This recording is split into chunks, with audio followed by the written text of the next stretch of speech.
The Senate of the Philippines, a bastion of democracy, a role that the Senate embraced in its long history.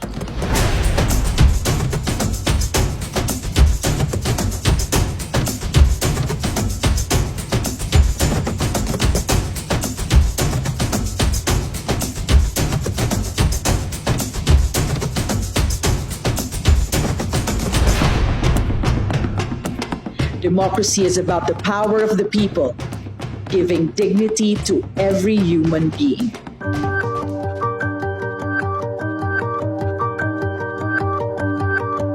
Alam mo, ang Senate nagdaan na sa napakadaming crisis. Ito yung Senado, maka-Diyos, makabayan, at makatao.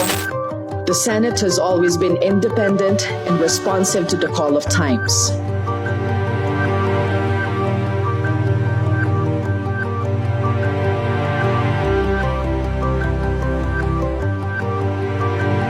The Senate embodies the democratic ideals and espouses the interests of the people through landmark legislation, protecting and enhancing the human dignity and fundamental rights of every individual.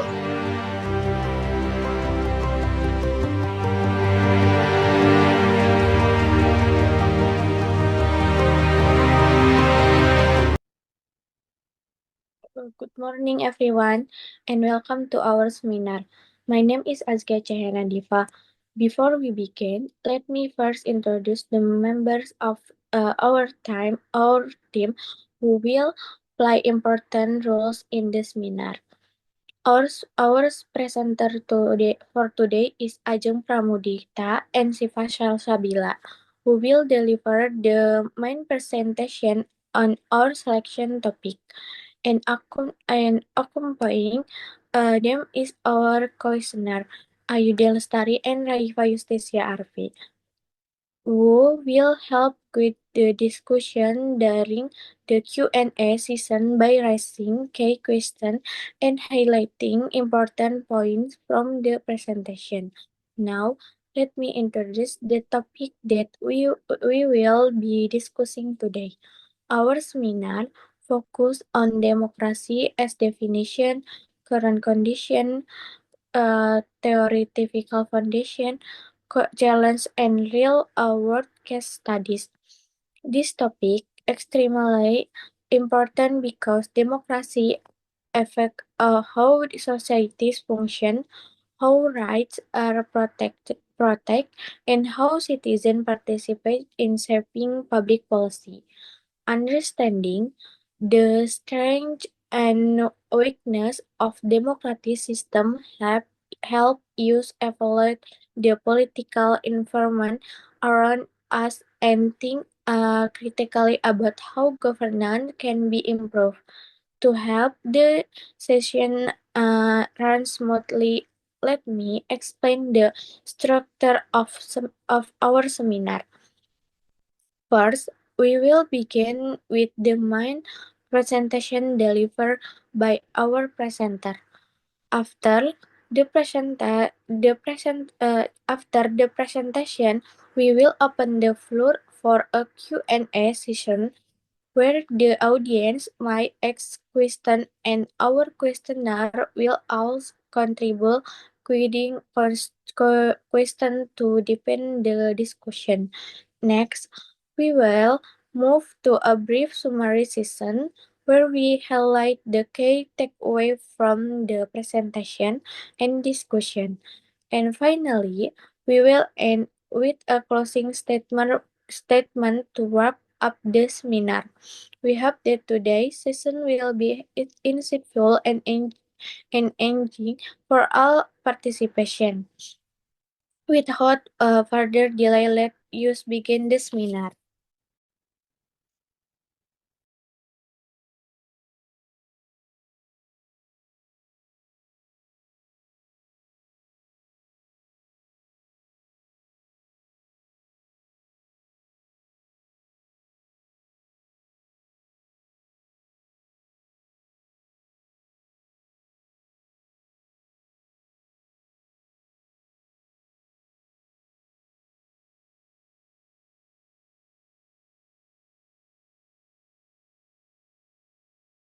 Shiva, maaf, itu mic-nya mute.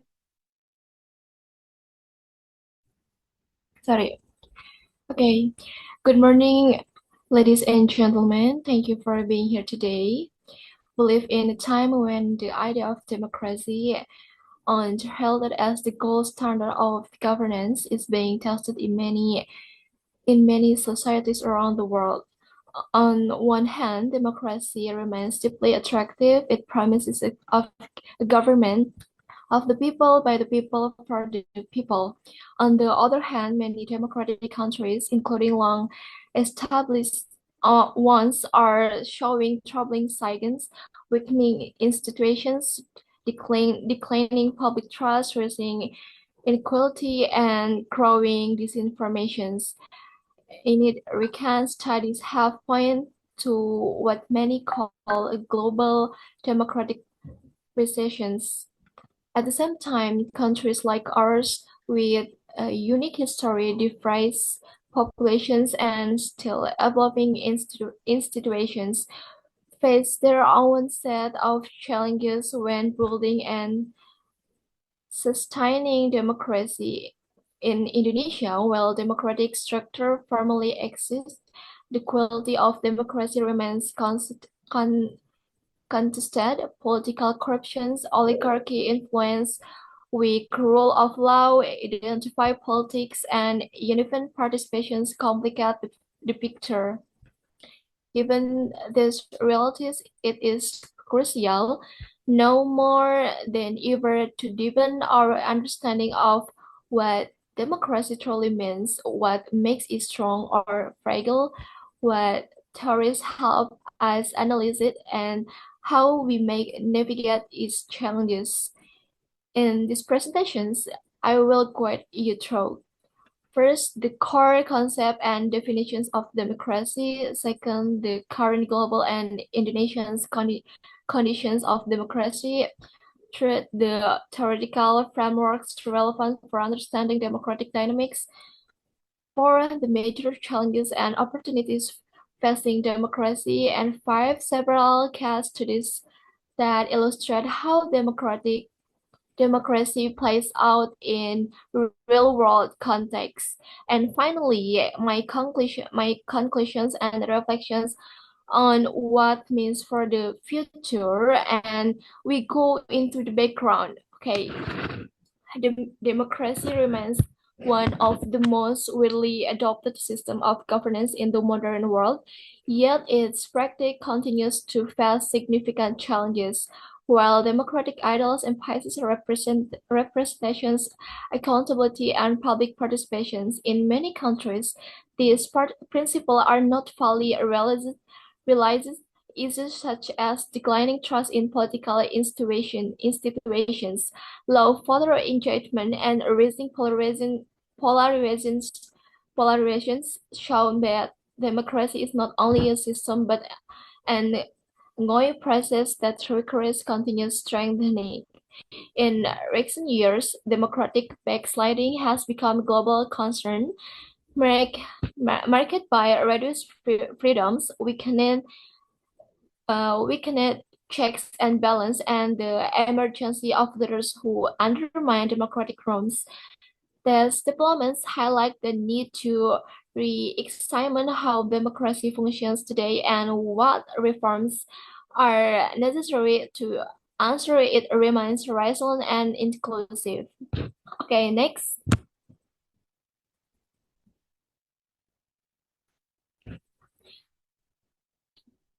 Concept and definitions. International idea definitions. People's control of decision makers and political equality among those who exercise control. Etymology: Demos, people, plus kratos, power or rule. Literally, it means the rule of the people. Classic formulations: democracy is government by the people, for the people, and of the people. Per definitions, democracy is a set of institutions, norms, and practices that embed accountability, inclusion, and respect for basic rights. Okay, next.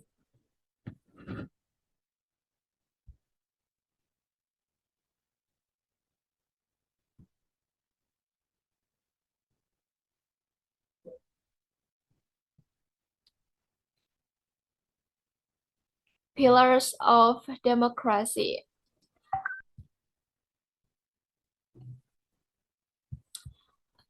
From these definitions, we can identify several core pillars of democracy. First, free, fair, and regular elections. So that is, leaders and representatives are chosen legitimately. Second, political and civil liberties, including freedom of speech, assembly, press, conscience. Third, rule of law and independent judiciary. Laws apply equality. Laws apply equally. Institutions are not dominated arbitrary power. Four, separations of powers or checks and balance, preventing concentrations of power in the presence of our group. Five, political equality and inclusion. Every citizen has equal rights to participate regardless of background. Six, citizens' participation beyond elections through civil society, public deliberation, activism. Seven, transparency and accountability. Public institutions and leaders held responsible for their decisions. When any of these pillars weaken, democracy becomes vulnerable, not just in from elections, but in sustained just justice, representations, freedom. Okay, next.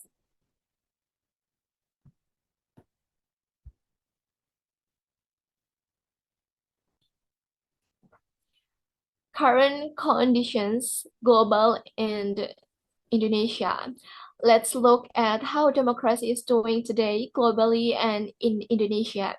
Global context, democratic requisitions and strength. Okay. Recent research and global insights indicate that many democracies are facing serious strain. According to a recent global review by International IDR, several democratic functions have weakened over the last decade. Respect for civil liberties, quality of governance, political equality, and political participations. Okay, trends. Okay. Backsliding of democratic norms in many countries on strong protections, free press, judicial independence, civil society have eroded. Governments restrict dissent and portions of voice are marginalized. Economic inequality and social insecurity. Democracies trend to fare better when economies are diversified and citizens enjoy stable life livelihoods. Conversely, high inequality or economic instability tend to weaken support for democratic governance, rise of populism and authoritarian tendencies. Political leaders appeal to popular discontent, exploit identify politics, and undermine democratic checks and balance. These trends are seen even in traditionally democratic countries. Distrust in political institutions with broken promises, corruption scandal, and perceived elite capture, many citizens lost faith that democracy delivers real benefits. As a result, some observers argue that decades may be eroding, sparking concern about the stability and future of democratic system. Nevertheless, not all democracies suffer equally. Some states are exploring innovations in participations, transparency, and governments that might revitalize democratic practice. Indonesia are progress, strength, and present witness strength. Science 2007. Wait. Indonesia has adopted direct elections, multi-party system, and competitive politics. Civil society, including NGOs, grassroots organizations, activism, student groups plays an active role. Public debate, media expressions, and citizens' voice are relatively open. Indonesia's democracy enjoys a degree of political pluralism, multi-party student representation, ethnic, religious, and social groups. Challenges and institutional weakness. Oligarchy influence and elite capture. Political and economic elites often dominate power, leading to policy that reflect narrow interests rather than public good. Corruption and a weaker rule of law. Judicial independence is sometimes questioned, and enforcement of laws remains inconsistent. Impunity undermines trust. Identify politics and social polarization during elections. Identify vegetables, religion, ethnicity, region often overshadow police debates and rational deliberations, threatening inclusions and choosing and transition. Inequality and socioeconomic disparities. As observed globally, inequality can undermine democratic legitimacy, and many citizens may feel excluded from political influence or deprived of economic justice, weakening support for democracy norms. Limited quality of political participation. For democracy to be meaningful, participation should go beyond simply voting. Civic awareness, informed debate, and institutional avenues for engagement remain partially underdeveloped. In short, Indonesia's democracy is gaining in front, but its substance, depth, and fairness remain uneven. Next.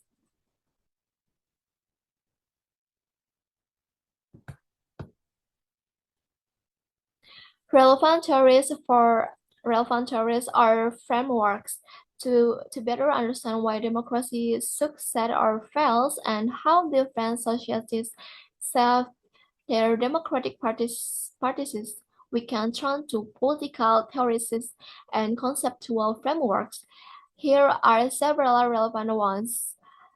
Liberal democracy theory. This widely accepted model emphasizes civil and political rights, separations of powers, rule of law, institutional checks and balance, and protections of individual liberties. Under liberal democracy, the legitimacy of government depends on its respect for rights, fairness in institutions, and accountability to citizens. Challenges such as judicial interference, media suppressions, corruption, or concentrations of power threaten this model, illustrating why liberal democracy is fragile while where institutions remain weak.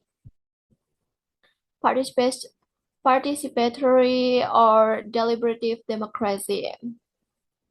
This perspective argues that democracy should not be limited to periodic elections, but should involve ongoing citizens' participations, deliberations, and inclusion of diverse voices, especially marginalized communities. Features include public deliberations, civil society activity, participatory decision-making, and community involvement. This framework is especially relevant in countries like Indonesia, where multi-ethnic, multi-social contexts require inclusive participation beyond formal electoral mechanics. Minimalist or procedural democracy. Okay, next.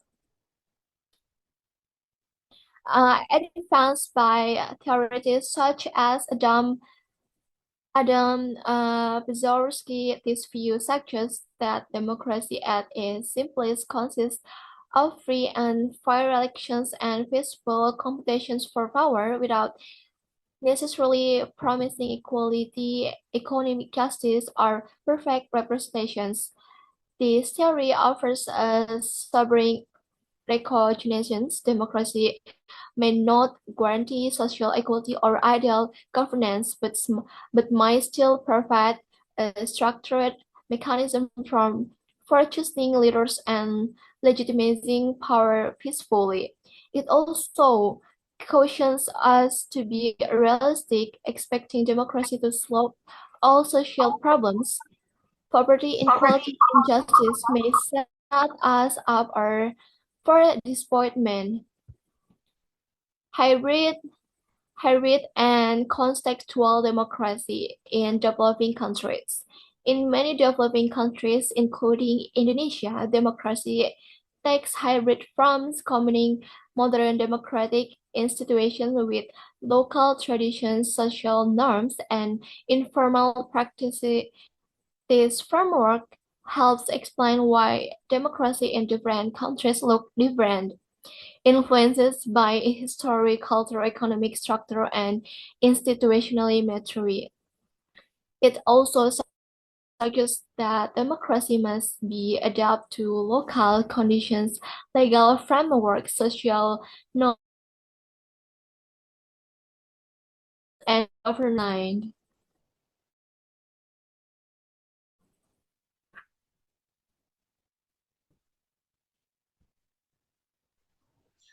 Okay, let me introduce myself. My name is Ajeng Prambudita. I am presenter 2 in seminar today. So, challenge and opportunities, democracy challenge.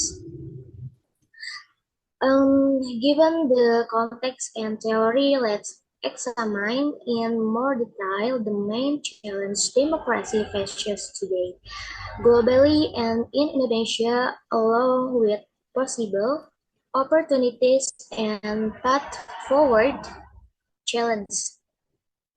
Erosion of norms in institutions. Nah, including weakening judicial independence, suppressions of dissent, restriction on press and civil society, economic inequality. When economic benefits are uneven, people lose faith that democracy can deliver basic welfare and justice. Democracy becomes unactive, especially for marginalized groups, elite, corrupt oligarchy. Political power and economic control concentrate in another elite, reducing representation of ordinary citizens, identity politics, and popular polarization. Definitions along ethnic, religion, region, and be exploited political gain, undermining social cohesion and equal representation. Limited low civic engagement. Many citizens may vote but lack deeper engagement, debate, activism, policy oversight, leading to weak accountability and democratic fatigue. Disinformation and digital race.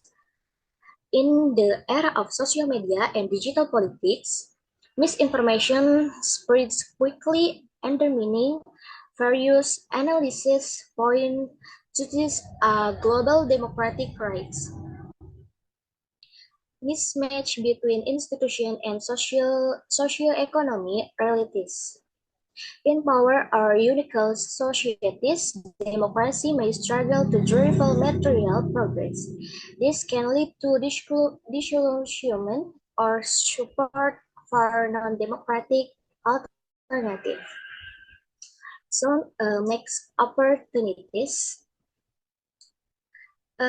This Despite this serious challenge, they are also important opportunities and innovation for courteous optimist democracy when nurtured promptly, still often powerful tools for justice, inclusion, and progress.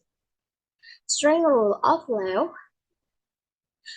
and equity mechanism. Reforms in judiciary, anti-corruption bodies, transparent governance structure can reinforce democratic foundation, civic, civic education, and political digital literacy. Education citizens about their rights, the function of institution, media literacy, efficiently in digital age, can empower informed participation, expanding participation governance. Beyond election, public deliberation, participatory budgeting, community governance, local democracy models, especially prevalent in Indonesia society, using technology for participation. Digital platform, e-voting, public consultation tools, social media when responsibly managed are new ways to engage citizens, especially the youth and marginalized communities. Inclusive politics for equality, combining democracy with social welfare, economic inclusion, and equity can strengthen citizens' trust and sense of ownership. International democracy learning. Democracy around the world can learn from each other's best practices, especially regarding institutional reforms, minority inclusion, civic participation. Guys, So, pindah ya. oh, okay. Progress.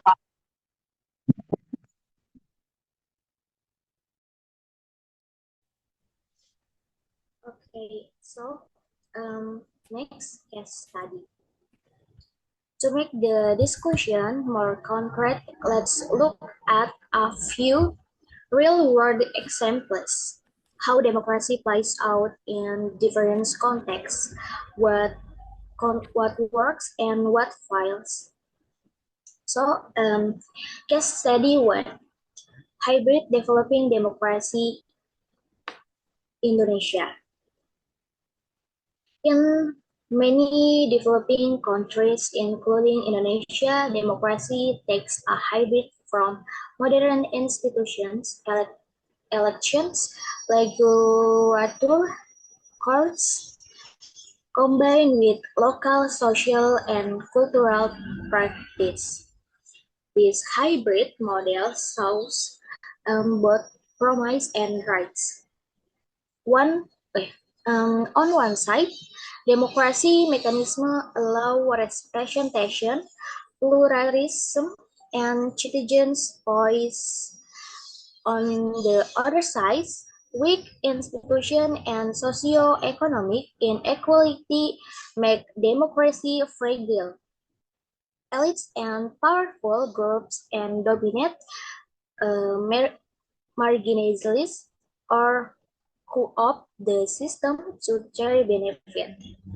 For example, corruption, patronage networks, unique access to political influence, and limited office empowerment remain criticism of touches.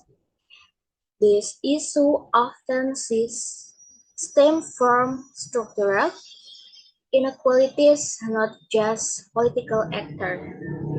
For me, that strengthening democracy requires social and economic reform as well as political reform. This case suggests that for democracy to deepen in developing societies, it must be embedded in broader reforms, social justice, economic inclusion, civic empowerment, and institutional integrity. So, next. Next, case study 2. Democratic, excluding, and established democracies.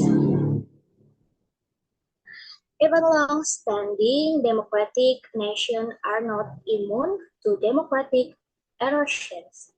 Recent decades have seen increasing political polarization, shrinking trust in institutions, pressure on free press, and risk of populist leadership in some states. These trends indicate that democracy is not set and forget. Democratic culture, respect for norms, rights, plurality, needs contact maintenance. If society if societies become complementarious or if inequality and discontent grow, even stable democracies can regress. This reminds us that democracy is more than a system of elections. It is a fragile balance of institutions, norms, values, and active citizens' engagement. So, next case study 3. Okay, case study 3 is Path of Democratic Innovation and Renewal. Not all cases point to designs. Some democratic societies pursue renewal using innovation, civic engagement, and institutional reform to privilege democracy. These efforts often focus on inclusion, transparency, participatory governance, and adaptation to social and technological change. For example, well, we don't have a detailed case here, global discussion, including forums like the World Forum for Democracy, emphasizes the need to respond to 21st century challenge with 21st century democracy practice, digital participation, civic teach, youth engagement, and reformed institutional design. This experience suggests that democracy is not doomed, but is need care, adaptation, and innovation to stay relevant and robust. Next, conclusion. Democracy is a dynamic, multifaceted system, a web of institutions, laws, values, parties, and above all people. Democracy's strength depends on the quality of institution, rule of law, protection of right, inclusion, public participation, and trust. For Indonesia, the path forward must combine political reforms with social justice, economic inclusion, and civic empowerment. Democracy is not a destination, but a process, a continuous journey that demands village participation, integrity, and health. Avian Hussein, democracy is not a simple set and forget reserve. It's a dynamic multifaceted system, a web of institutions, laws, values, participation, and above all people. Democracy is strength depend on more than having elections. This depends on the quality of the institution, rule of law, protection of right, inclusion, participation, and trust. The global trends of democracy, backsliding, inequality, institutional erosion, and political polarization are serious concerns. But at the same time, democracy shows early solution through hybrid adoptions, grassroots participation, civic innovation, and reform efforts for Indonesia, and for many countries navigation diversity, inequality, and socio-economic challenge. The path forward must combine political reform with social justice, economic industry, and civic empowerment.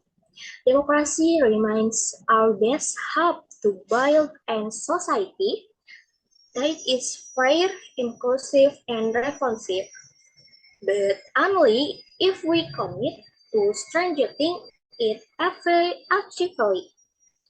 Let us remember, democracy is not a destination, but a process, a continuous journey, and demands vigilance, participation, integrity, and help. So, um,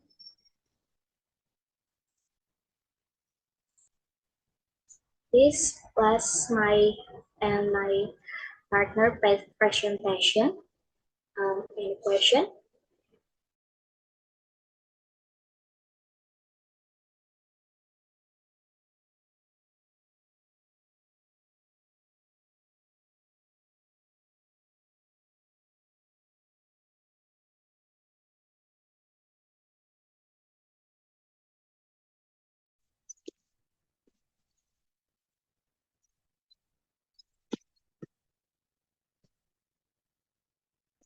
Okay, thank you, presenter.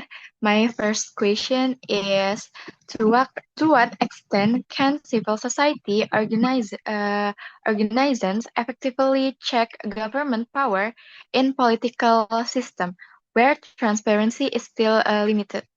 In other words, how can civil society influence accountability when access to information is resisted?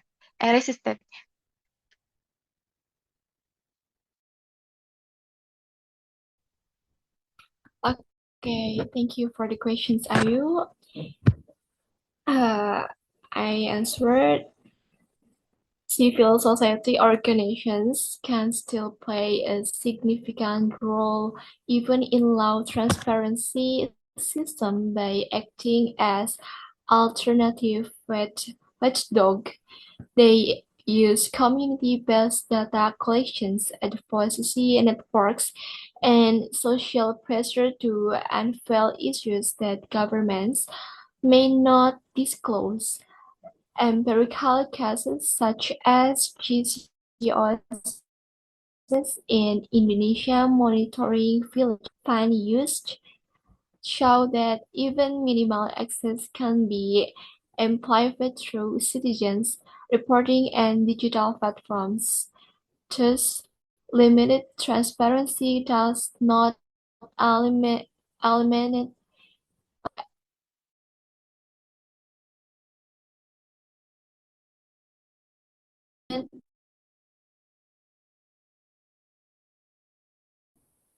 GCM.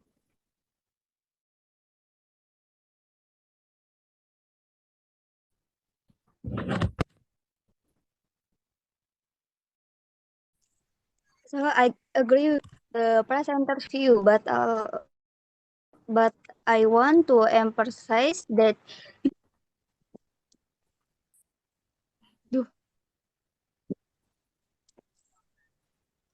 so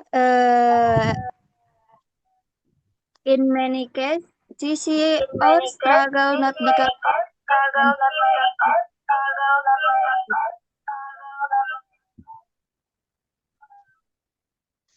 but because they lack researchers of professional frameworks. So civil society effectiveness depends not only on the government willingness to be transparent, but also on the CCS's own institutional traits. So my first question is,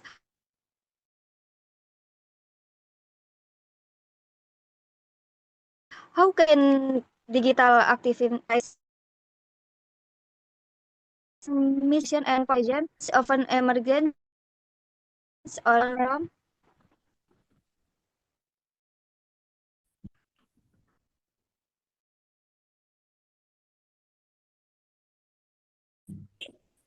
An excellent and very relevant question. Digital activity lowering barriers. Citizens can voice concerns. Mobile groups and pressure authorities more easily. However, misinformation and polarization occur when unverified data spreads rapidly. The solution lies in promoting digital literacy, strengthening platform regulation, and encouraging fact-checking. Collaboration between GSOs, tech companies, and academic institutions. So, digital activism is beneficial, but it must be accompanied by safeguards and preserve constructive democratic discourse.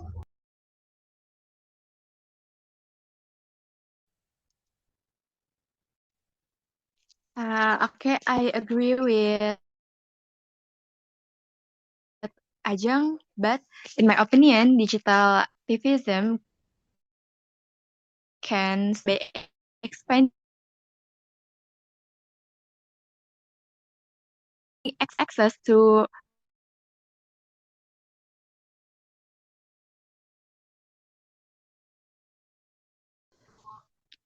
and enabling marginalized groups to voice their concerns. Online platforms can allow citizens to mobile quickly to share policy critiques and hold public officials accountable through transparency and real-time monitoring. Research by scholars like Zainab Tufekci also shows that digital networks empower collective action by making coordination easier and cheaper. However, to avoid misinformation and polarization, digital activism must be supported by strong digital literacy, algorithm governance, and citizen needs skills to verify information, while platforms should improve fact checking and reduce incentivize for outreach-based content. And government and civil society can also collaborate to promote constructive dialogue and strengthen ethical standards for online political engagement. In essence, digital activism encases democracies, access, and inclusion, but it requires safe education, regulations, and platform accountability to prevent the spread of misinformation and polarization. Okay, for my second question is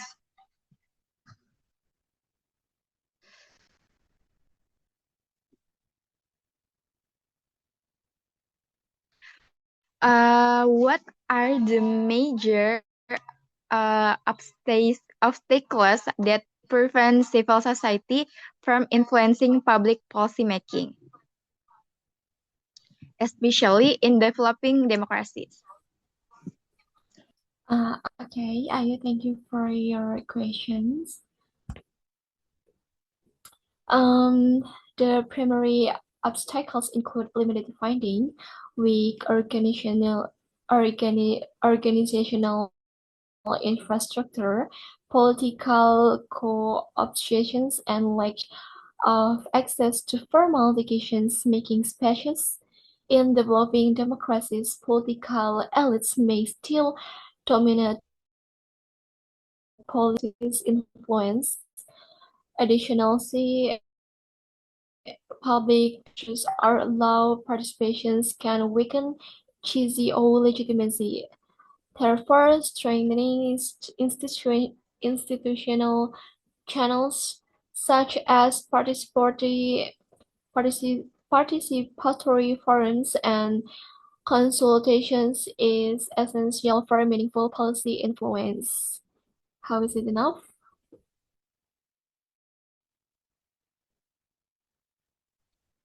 Yes, that's enough. But I think another obstacle is civil society often works partly competing for visibility rather than coordinating efforts. If coalitions were stronger, their policy influence would be much greater.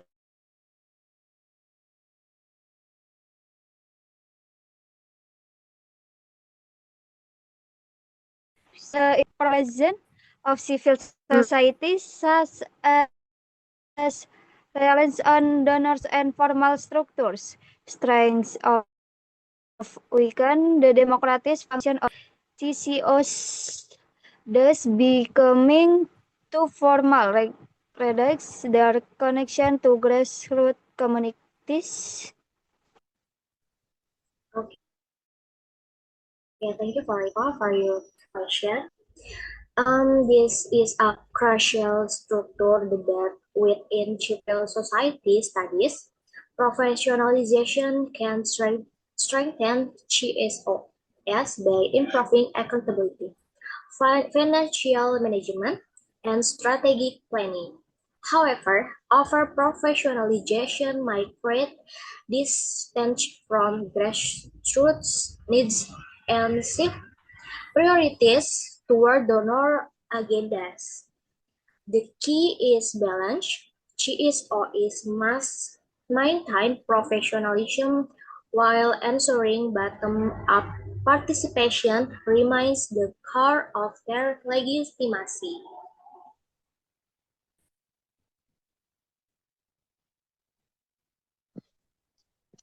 Okay, but thank you, Ajeng, for your answer. But in my opinion, the increasing professionalization of civil society can both strengthen and weaken the democratic function of CSOS,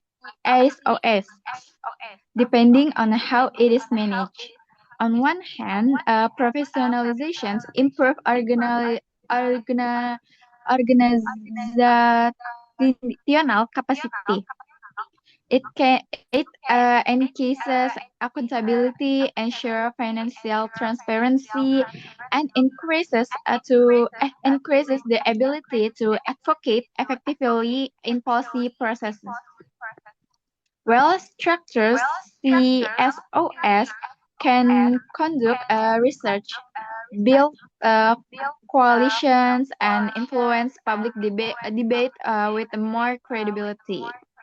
However, greater reliance on donors and formal structure can create distance from grassroots community, a phenomenon often called NGOization, when CSOS depend heavily towards donor priorities instead of local needs.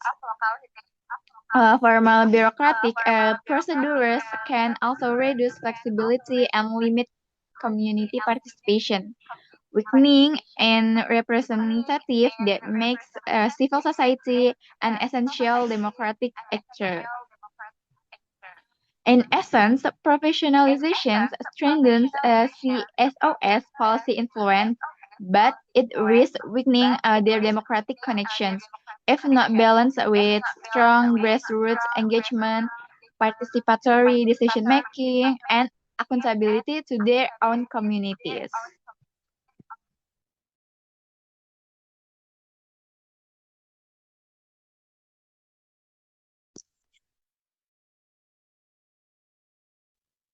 Thank you, question one and question two, for the thought-provoking question, and thank you to our presenter for the academic and comprehensive response.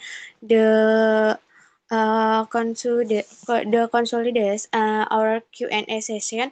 We will now move to the final summary and closing remarks. Uh, First, the presentation emphasized the central role of civil society and in strengthening democratic governance. Civil society organization function as watchdog, advocates, and intermediaries between the state and citizen. They help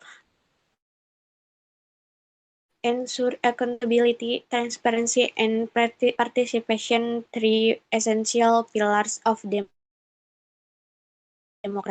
Second, the presenters highlight how civil society contributes not only through formal mechanisms such as consultation and policy dialogue, but also through community improvement, digital engagement, and grassroots mobilization.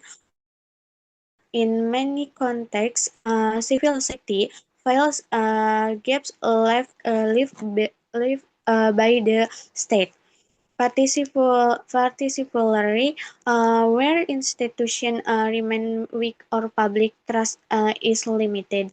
Third, from our Q&A session, several important insights emerged. We learned that civil society continues to influence governance even in environment with limited transparency, although this requires strong coalition building, community-based monitoring, and strategy use of technology. We also explore the dual nature of digital activists, how it expands public participation, but also increase risk related to misinformation and polarization. Effective digital literacy, ethical engagement, and platform regulation were identified as key solutions. Additionally, we discussed the structural challenges that civil society face, such as resource limitation, political obsession, fragmented coalition, and professionalization pressure that might distance organization from grassroots concerns. The presenters emphasize that maintaining a balance between professionalism and community consciousness is essential for sustaining legitimacy. Lastly, the implications for public policy and governance are clear. If strengthening civil society must go hand in hand with institutional reforms that widen as access, improve transparency, and protect civic space. When civil society is improved, democratic governance becomes more participatory, responsive, and accountable. With that, we have reached the end for today's seminar. I would like to express my sincere thoughtful explanation and to our question for contributing meaningful and will formalter question. Your participation has encouraged our discussion and allow us to explore this topic from multiple perspective. In closing, I want to emphasize that today's topic is not merely the theoretical, it has a real implication for how we understand and strengthen democratic governance in your society.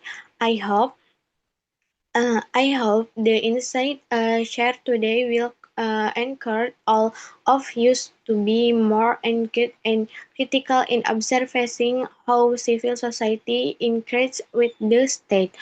Thank you once again for your active participation. As a final reminder, the PowerPoint file and the YouTube link for today